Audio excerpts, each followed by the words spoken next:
Selamat datang di Auditing Insight Podcast. Perkenalkan, nama saya Reva Izul. Bersama partner saya ada Sidki Haq. Nah, kami di sini akan membahas berbagai topik menarik dalam dunia auditing. Halo semua, episode hari ini adalah episode yang sangat spesial karena kita akan mengupas tuntas buku Alvin A. Arens, Randall J. Elder, dan Mike Besley yang berjudul Auditing and Assurance Service. Nah, kita akan membahas 4 bab yang penting di dunia auditing, yaitu dari bab 21 sampai 24 terkait audit inventory, siklus akuisisi modal, saldo kas, hingga penyelesaian audit. Stay tune teman-teman. Kita juga punya beberapa studi kasus nyata untuk memberikan konteks praktis. Nah, kalau kamu auditor pemula, mahasiswa akuntansi, atau profesional yang ingin mengasah wawasan, jangan kemana-mana dan tonton videonya.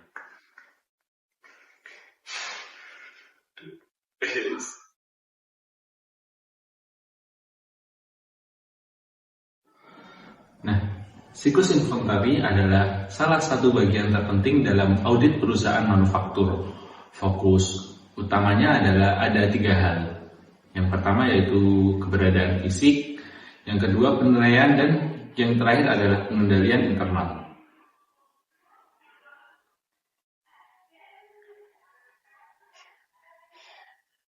Benar sekali, inventory seringkali menjadi aset yang paling besar nilainya di laporan keuangan. Jadi penting untuk memastikan tidak ada manipulasi atau salah saji.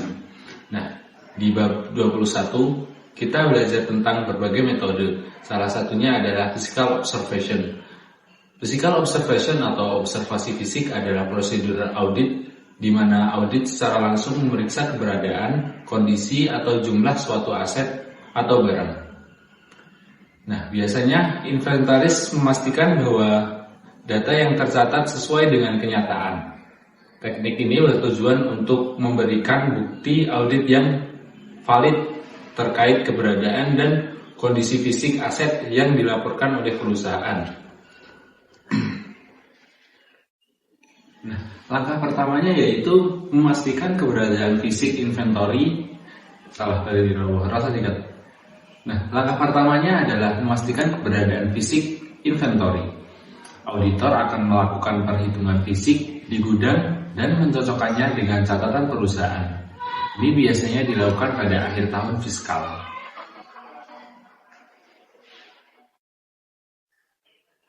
Selain itu, kita juga harus memeriksa nilai inventory. Apakah metode penilaian yang digunakan sesuai seperti FIFO atau LIFO. Penilaian ini bisa berdampak besar pada laba perusahaan. Kita akan mengambil contoh kasus Parmor.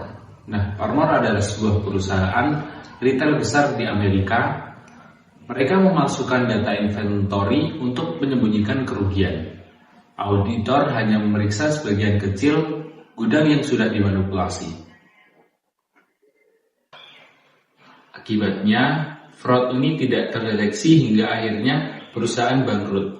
Nah, untuk pelajaran yang bisa diambil yaitu auditor harus mengambil sampel secara acak, memeriksa dokumen pendukung seperti faktur pembelian, dan membandingkan catatan inventory dengan transaksi yang aktual.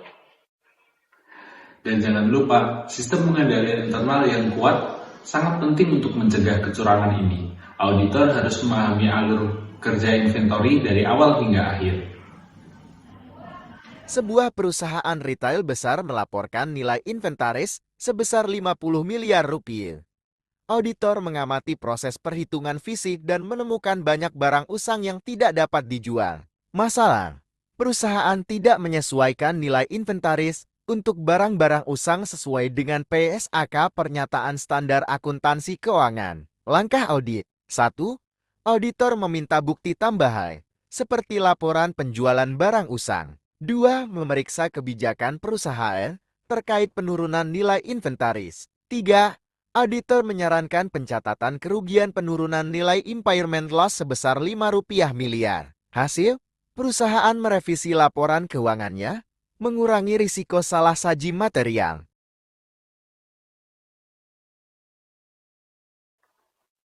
Sekarang kita masuk ke siklus akuisisi modal.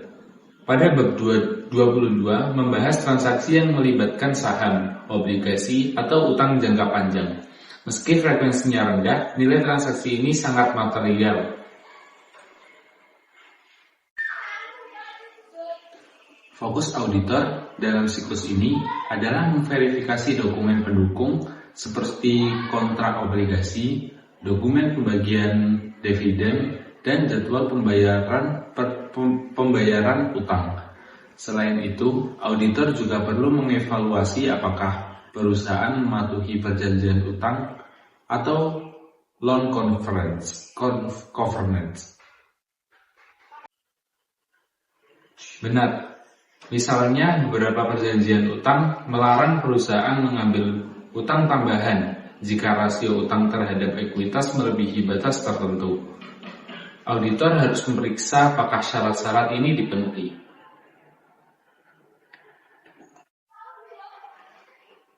Nah, kasus terkenal pada bab ini adalah WorldCom. Mereka memindahkan pengeluaran operasional ke akun aset, sehingga terlihat lebih menguntungkan. Ini salah satu contoh manipulasi dalam siklus modal.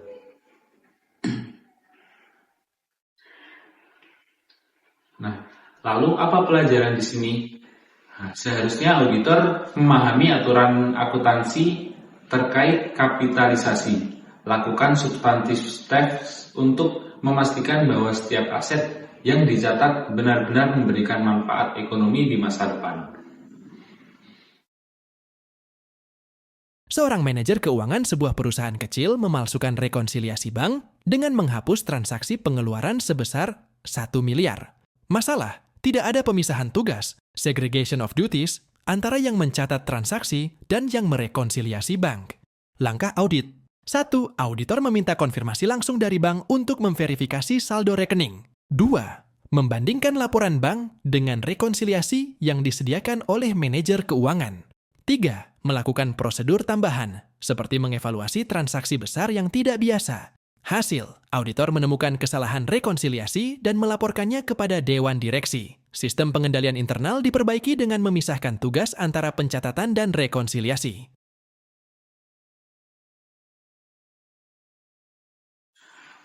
Kas merupakan aset yang paling mudah diakses dan paling rawan terjadi kecurangan.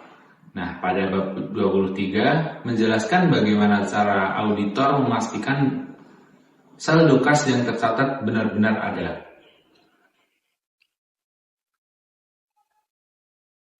Beberapa teknik utama dalam audit kas meliputi konfirmasi bank, rekonsiliasi kas, dan cut-off. Bank statement, konfirmasi bank adalah proses menghubungi bank langsung untuk memverifikasi saldo rekening klien. Lalu ada juga proof of cash. Ini adalah teknik untuk mencocokkan arus kas masuk dan keluar selama periode tertentu dengan catatan perusahaan. Teknik ini sangat membantu untuk mendeteksi penggelapan kas.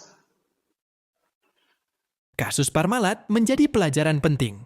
Mereka mengklaim memiliki rekening bank dengan saldo miliaran dolar. Tapi setelah diselidiki, rekening ini ternyata tidak ada.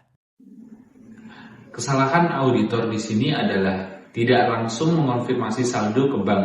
Mereka hanya mengandalkan dokumen internal perusahaan. Untuk menghindari ini, auditor harus selalu menggunakan konfirmasi pihak ketiga. Sebuah perusahaan konstruksi meminjam Rp20 miliar dari bank dengan klausul yang mewajibkan rasio utang terhadap ekuitas tidak boleh melebihi 1,5. 1. Perusahaan gagal memenuhi rasio tersebut, tetapi tidak mengungkapkan pelanggaran ini dalam laporan keuangan. Masalah, pengabaian pengungkapan disklosur tentang pelanggaran perjanjian pinjaman. Langkah audit. 1. Auditor meninjau perjanjian pinjaman dan mengevaluasi rasio utang terhadap ekuitas. 2. Meminta klarifikasi dari manajemen tentang pelanggaran klausul. 3. Memeriksa komunikasi dengan bank terkait pelanggaran tersebut. Hasil, auditor meminta perusahaan untuk mengungkapkan pelanggaran dalam catatan laporan keuangan. Laporan diaudit menyertakan paragraf penjelasan untuk memberikan transparansi kepada pengguna laporan.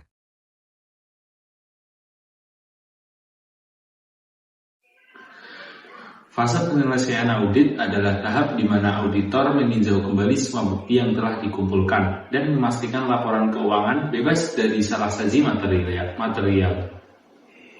Nah, tugas utama auditor di fase penyelesaian adalah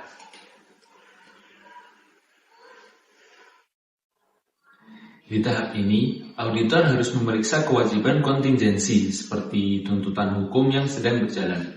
Auditor juga harus mengevaluasi kejadian setelah tanggal neraca atau subsequent event. Selain itu, auditor perlu memperoleh manajemen representation letter, yaitu pernyataan tertulis dari manajemen bahwa semua informasi yang diberikan sudah lengkap dan benar. Nah, pada kasus Enron menunjukkan apa yang terjadi ketika auditor gagal mendeteksi masalah di fase akhir. Kejadian ini memperjelas pentingnya komunikasi antara auditor, manajemen, dan komite audit. Pelajaran pentingnya, komunikasi yang baik antara auditor, manajemen, dan komite audit sangatlah penting untuk mengidentifikasi potensi masalah. Auditor juga harus tetap skeptis hingga tahap akhir audit. Perusahaan manufaktur mengungkapkan bahwa salah satu pelanggan terbesar mereka bangkrut pada bulan Februari setelah tanggal neraca, 31 Desember.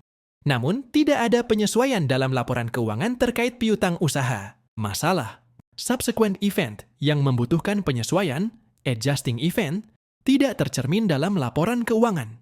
Langkah audit. 1. Auditor memverifikasi kapan kebangkrutan pelanggan tersebut terjadi dan mengumpulkan dokumentasi yang relevan. 2. Mengevaluasi dampaknya terhadap nilai piutang dalam laporan keuangan. 3. Auditor meminta perusahaan untuk mencatat penurunan piutang usaha sebagai kerugian kredit. Hasil, perusahaan merevisi laporan keuangan untuk mencerminkan penghapusan piutang sebesar 2 miliar, sesuai dengan standar akuntansi.